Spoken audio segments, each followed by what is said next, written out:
How you doing, guys, and welcome to a new video I'm doing on Bloodborne. Now, I've been playing this game quite a lot since I downloaded it, so I thought that I would offer my tips out there on how to defeat the first real boss of the game, Father Gascoigne. Although he isn't technically the first boss, I think it is fair to say that he is the first boss that will really give you any trouble. That other boss, the Cleric Beast, I think it's fair to say that that was more a warm-up, I suppose you could say. I mean, this guy is the real deal. He's tough as nails, he's lightning fast, so I think it's definitely fair to say that this guy is going to be the first hurdle that most people have to jump across to continue in the game.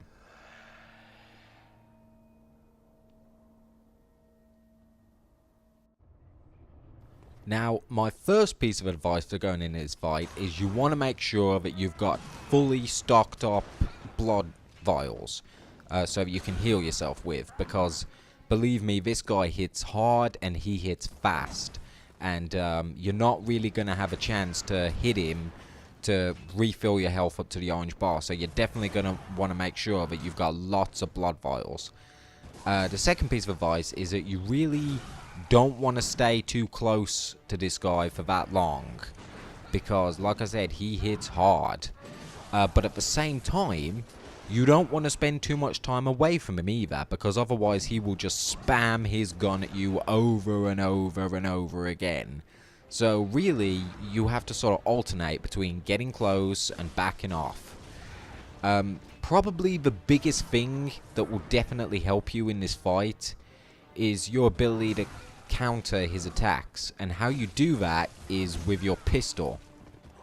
Now, the pistol itself is absolutely useless. It's not really used as a weapon in this game. I know that sounds weird, but it's true. The pistol instead is used to block their attacks, so when they're coming towards you, you have to time it perfectly. Just as they swing their weapon, if you shoot your pistol, it will block their attacks and temporarily stun them. And that will give you a chance to run in, get a few hits, and then back off before they stop being stunned. Also, if you're quick enough, when they're stunned, you can deal a real heavy damaging blow where he will just automatically stab his weapon. But you do have to be fast, and you do have to be close to do that. So that will definitely help you a lot in this fight, but it is something that you need to practice. Remember, just as he swings his weapon, fire your gun and you will stun him, and other than that you won't really have any problems. I think this fight's actually quite easy, really. I didn't have any problems with it at all. Oh yeah, of course, I completely forgot to mention this. When I said I didn't have any problems, I meant I didn't have any problems until he turned into this huge fucking beast and just completely owned me. But not to worry, because this is a video game and we have the power of automatic respawning. So if you do die, just make your way back to the fight through the fog door, just like Dark Souls, and just try again. Now, this boss actually has technically 3 stages. The first stage, he sort of uses a sort of fast swiping attack. It's sort of like a axe, and during his second stage, which I would say is when you get his health down to probably about a third, he does get more powerful, but his swings are a lot slower. And his third stage, which is when you get his health down to, I'd say, about 2/3 down, that's when he transforms into that big fucking beast, and that's when your problems start. So again, the best advice I can give anyone during stage 1 and 2 is to use your gun to block his attacks, which I really wasn't doing as much as what I probably should have here, but it's definitely your best tactic. Remember, I've said it twice now, I'm going to say it a third time. Just as he swings his weapon, fire your gun and you will interrupt his attack and stun him, then you can get in and get a few hits in. It really is the best advice I can give people. It works wonders.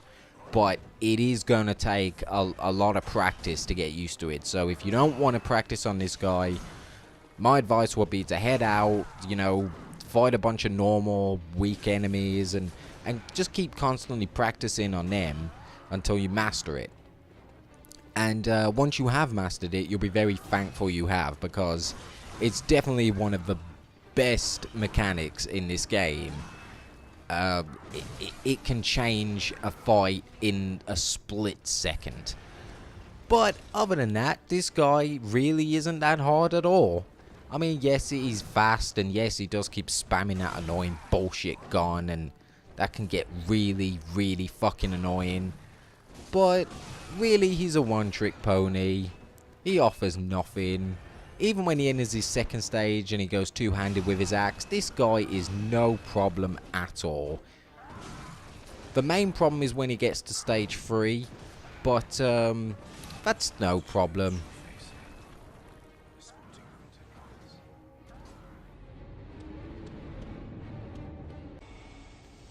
Okay, you know what? How about we just completely wipe it from our minds, all that embarrassing shit that just happened to me while I died? Actually, you know what? Let's not wipe it from our minds. Instead, I've got a better idea. How about we make our way back to the boss and we get some fucking revenge? An epic showdown, me and him.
Oh yeah, you're not so tough when you're not killing me, are you, bitch?